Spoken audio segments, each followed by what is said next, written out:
Welcome back. With Dr. Martin Luther King Jr. Day coming up, one local leader is taking the time to highlight why Dr. King's message is still so important today.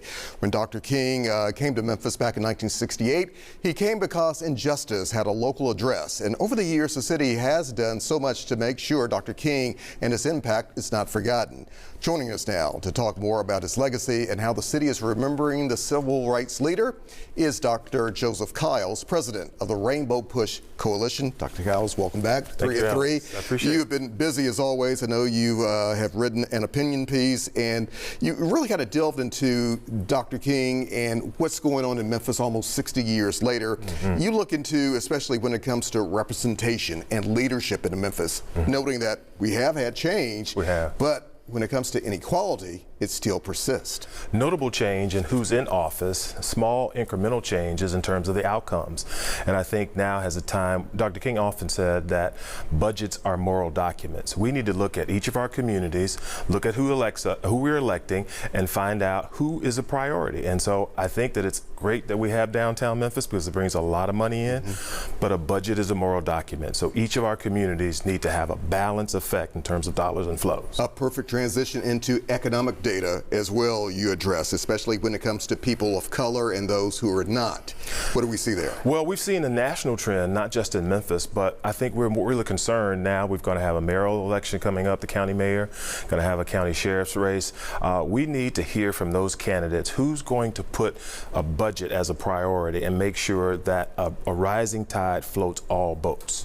I think that's really interesting. I think we're going to have a high turnout, and I'm excited to see those candidates respond to those. One other thing that you pointed out that I think a lot of people will find interesting is Memphis Shelby County schools. Yes. Still being segregated today, 2026, because when the concept came about of this so-called unified school district, it was supposed to look a little different, wasn't it? It was. The money follows the students. And so we look at TISA, we look at the funding, the apparatus, where the dollars go. I think that individuals had the right intention, but the budgets and the dollars and how those resources flow into our communities are a primary concern for students and families across the city. When it comes to the justice system today for those who happen to be black, brown, or other people of color, what do you see there?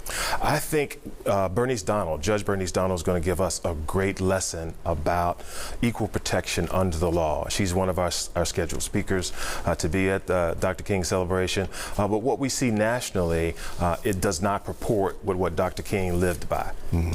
Let's, you have the big event coming up and why so many Memphians need to be a part of it. It takes place on Monday, doesn't it? On Monday at the historic, you know, we think about Monumental Baptist Church. My uncle, Reverend Samuel Billy Kyles, was there for over 55 years. Whom I knew quite well. And he respected you. And I'm thankful to have had that relationship. Now we have a new pastor, and Mike Collins is doing a wonderful job. Reverend Collins is really bringing the community together. And so we've got some heroes and sheroes that we are going to honor. We're going to hear from leading people in the community. And I think it'll be an exciting time for legacy and learning and what we can do to help make our community the beloved community. We have that information right there on the screen there. I do want to get your thoughts quickly here. As we've talked about before, you've had a chance to dissect it with us, and we appreciate it. The status of Memphis Shelby County schools, that issue going before state lawmakers again. The measure reintroduced this morning in Nashville. Your thoughts? Still needed or what? Well, it's back up on the calendar. I'm not sure if the Senate is in full support. I think that they're going to work. We'd like to hear from the representatives who are proposing this legislation, why they believe it's necessary, and we're going to stay tuned and stay in the fight. Do you think Memphians are aware what could potentially be lost here? $2 billion budget taken over, appointed by a governor, 9-member board. I believe that that is wrong in any sense of the word. Individuals should be represented by people whom they elect, not by appointed folks. And so hopefully we'll get an understanding of where they want to go with that. But Memphis or any community is not a place where you should appoint leadership. That's more of a dictatorship. That's what we're seeing nationally, and I don't think that works here locally. Another thing I know we had talked about earlier before the break, neurobiology and mindfulness. Yes, sir. These two topics, how does this kind of come together? Why is this something that we should all put focus on as well? How does that affect us? Well, Alex, as you know, I'm a theologian. son and a behavioral scientist by trade. And there are ways that we learn. You can actually rewire your brain. And there was a very interesting thing that happened happened last week, actually. It's at Whitehaven High School, and the faculty, Dr. Hunter, his administration team, over time they have been working with their scholars, specifically talking about how you learn.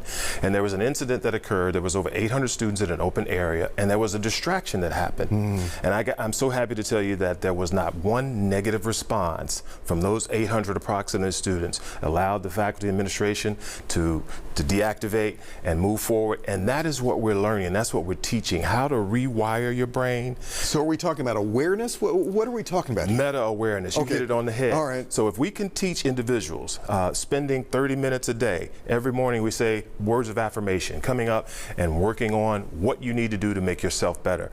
They have harnessed a hypothesis, and they now have a theory that it works. Not one student moved while that distraction was going on, and that's over 800 bodies. That means that they've gotten the learning capacity, and they understand social emotional learning, where they fit in this world, and not to be a part of the problem, but the solution. Is this something that can be used system-wide, you think, district-wide? I think the district should really talk with Dr. Hunter and his administration about how we expand this program, because it's working. It's showing how to reduce violence among students, and then we should move it into the communities. We can lower crime, but we have to remember, earn, learn, and rewire your brain.